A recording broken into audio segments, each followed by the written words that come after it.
En este segundo tutorial para la utilización de SimHive 2 vamos a prestar atención a los archivos y los datos que debemos aportar para correr una simulación.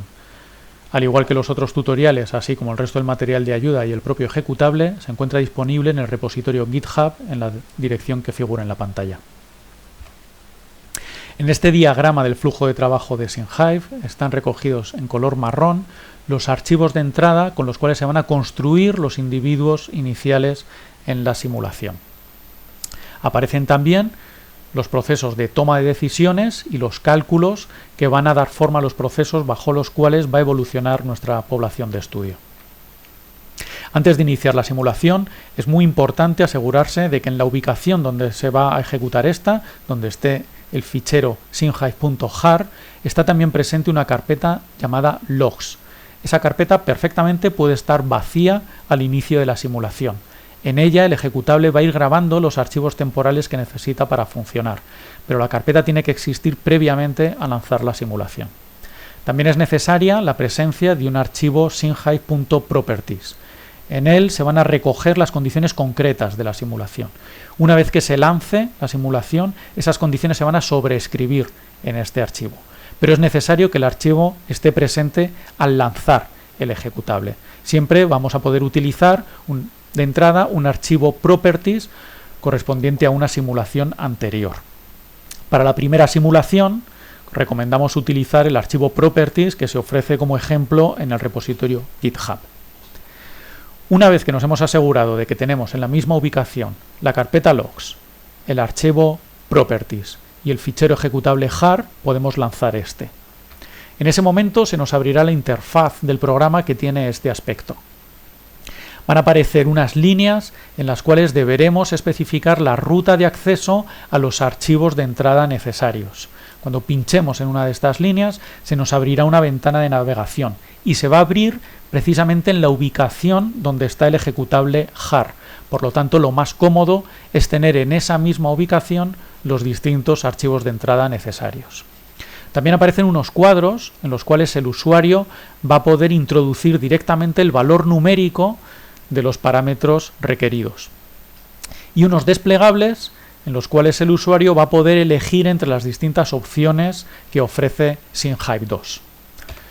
Así, lo primero que vamos a hacer es definir el tamaño poblacional, el número de individuos de cada uno de los dos grupos o especies de la población inicial. Todos los individuos en SimHive van a estar definidos por un coeficiente específico que va a ser constante a lo largo de la simulación. Ese coeficiente específico corresponde a las especies iniciales, a la especie a la que pertenezca o a la categoría intermedia que nos vaya apareciendo a lo largo de la simulación a la cual pueda pertenecer el individuo. Además tendrá un genotipo individual que también va a ser constante a lo largo de toda la simulación. Va a constar de un cloroplasto y una mitocondria que van a depender de las especies iniciales 1 y 2. Así, a la especie 1 le corresponderán los cloroplastos de tipo A y las mitocondrias de tipo A, y a la especie 2 le estarán asignados el cloroplasto y la mitocondria B. Pero luego cada individuo tendrá un genotipo nuclear que será único, será exclusivo de ese individuo.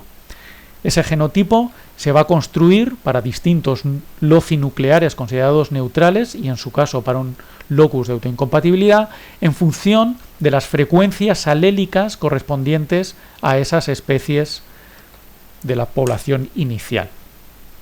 El archivo de entrada de frecuencias alélicas para los loci neutrales es un archivo con formato CSV, podemos abrirlo en Excel y va a tener este aspecto, va a ser una matriz rectangular en la cual la mitad izquierda de la matriz va a corresponder a la especie 1 y la mitad derecha de la matriz va a corresponder a la especie 2.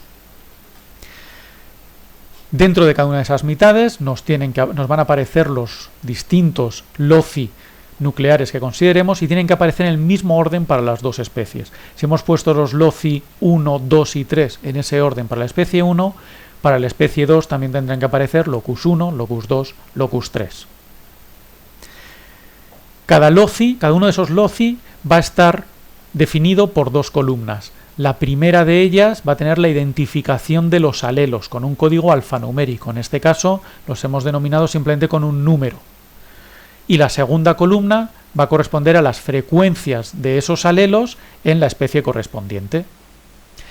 Los mismos alelos tienen que aparecer para el mismo locus en las dos especies, de modo que si uno de esos alelos no está presente en una especie, le tendremos que asignar una frecuencia 0, pero sí tiene que estar sí tiene que aparecer ese alelo en la posición correspondiente.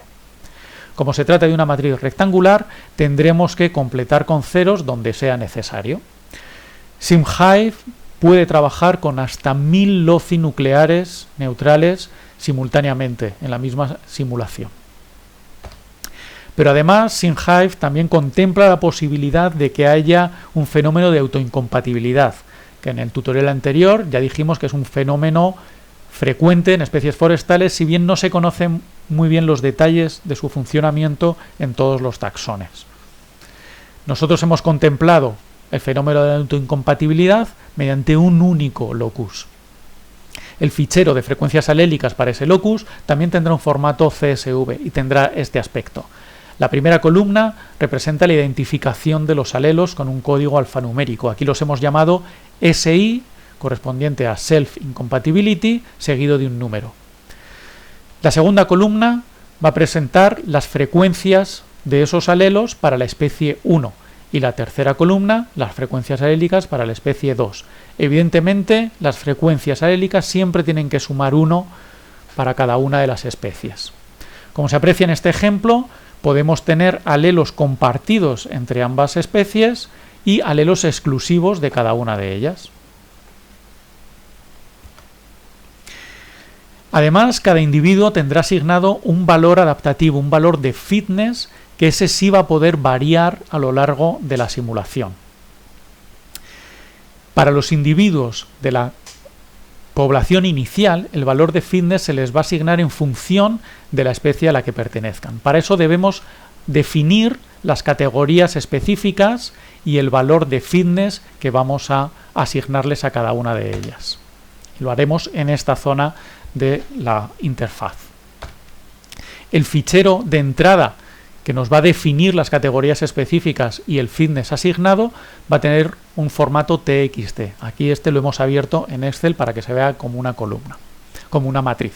En la primera columna vamos a tener la identificación de las categorías específicas. En este ejemplo hemos definido 7 categorías, las 2 especies iniciales y hasta 5 categorías intermedias. En estas columnas, la tercera y la cuarta, vamos a presentar los umbrales, el rango del coeficiente específico asignado a cada una de esas categorías específicas. Para un coeficiente específico situado entre 0 y 100, consideremos que el individuo pertenece a la especie 1, entre 600 y 700 que pertenece a la especie 2 y a las distintas categorías intermedias según los rangos que vemos en la pantalla. En este ejemplo hemos puesto unos rangos iguales, del mismo tamaño para todas las categorías, pero el usuario los puede definir con el tamaño que estime oportuno. Finalmente, la última columna representa el valor de fitness característico de cada una de esas categorías específicas. Aquí hemos asignado el mismo valor a la especie 1 y a la especie 2, 0,7, y un valor superior a las categorías híbridas, un valor de 1. Se trata de un fitness relativo, por lo tanto tienen que ser valores comprendidos entre 0 y 1. Para que no todos los individuos de la misma categoría específica tengan exactamente el mismo valor de fitness, se va a proporcionar también una variabilidad a cada una de las categorías. La variabilidad va a ser la misma alrededor del valor específico correspondiente. Para que se produzcan los cruzamientos tenemos que definir también la fertilidad, el éxito reproductor. En este caso va a depender de las categorías específicas. Pinchando en esta línea tendremos que proporcionar la ruta de acceso para el correspondiente archivo de fertilidad. Va a ser un archivo TXT, pero aquí también lo hemos abierto con Excel para verlo como una matriz. Se está representando en columnas el valor reproductivo de los individuos de las correspondientes categorías específicas, las mismas que hemos definido antes, actuando como padres, actuando como polinizadores. Y por filas el éxito reproductivo de las categorías específicas actuando como progenitores maternos, como madres. La matriz no tiene por qué ser simétrica, de modo que podamos incluir direccionalidad en estos cruzamientos. En este ejemplo sí tenemos una matriz simétrica, pero podemos ver cómo el cruzamiento entre dos individuos de la especie 1, de la categoría específica 1, tiene una probabilidad de salir adelante de 0,5, mientras que el cruzamiento entre dos individuos de la especie 2, de la categoría específica 7, tiene una probabilidad del 100% de salir adelante. La fertilidad es 1.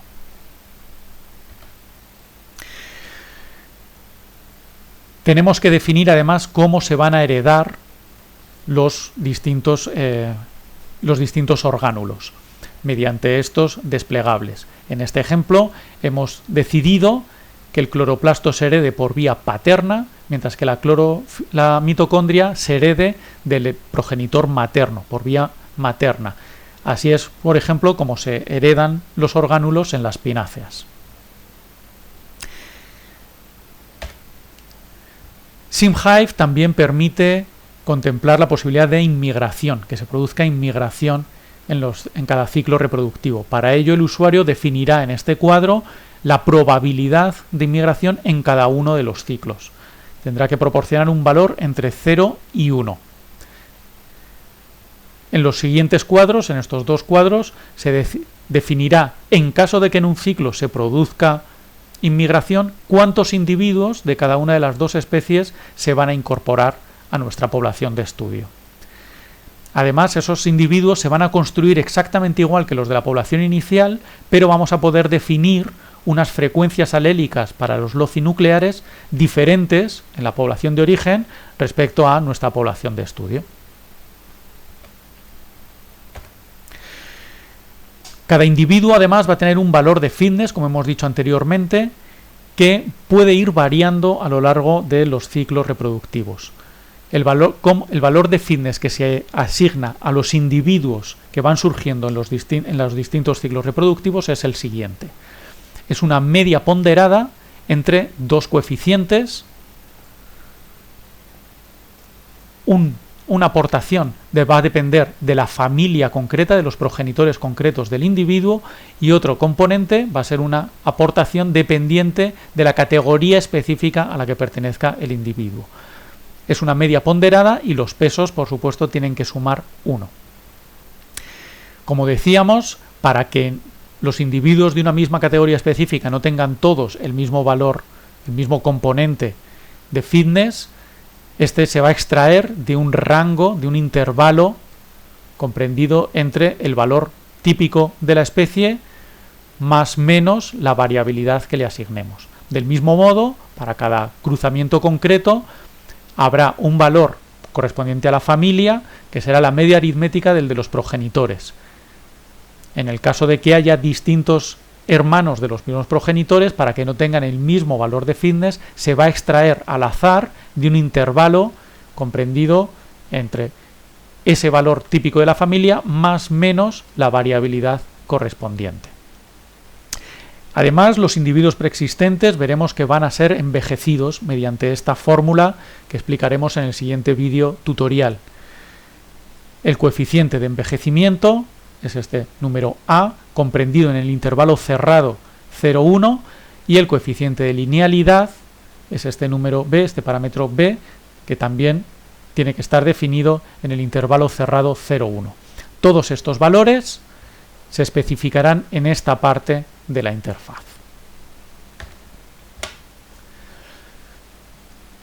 En esta zona el usuario va a definir cuántos eventos reproductivos quiere que se produzcan en cada ciclo y de qué tipo. Puede decidir que sean simplemente cruzamientos o bien en este desplegable se ofrece la posibilidad de que sean individuos de la progenie, que sean cruzamientos efectivos, que lleguen a buen término y produzcan un nuevo individuo. También definirá en esta otra parte cómo termina la simulación, mediante un número fijo de ciclos reproductivos que especificará en este cuadro, o bien mediante la desaparición de uno de los cloroplastos, o bien mediante la desaparición de una de las especies. Y por último, el usuario puede definir en esta zona la dirección donde quiere que se guarden los outputs y la frecuencia de los outputs intermedios. SimHive va a proporcionar dos outputs diferentes, uno global que va a recoger todas las generaciones de la simulación y que solo va a ser accesible cuando termine la simulación, y otros outputs intermedios que se van a ir refrescando cada un número definido por el usuario de generaciones. Cuando transcurra ese número de generaciones se sobreescribirá ese fichero intermedio y el usuario puede ir viendo cómo va su simulación sin tener que esperar a que ya termine. En el siguiente tutorial nos centraremos en los eventos reproductivos de SimHive. Es probablemente el núcleo central del programa de simulaciones.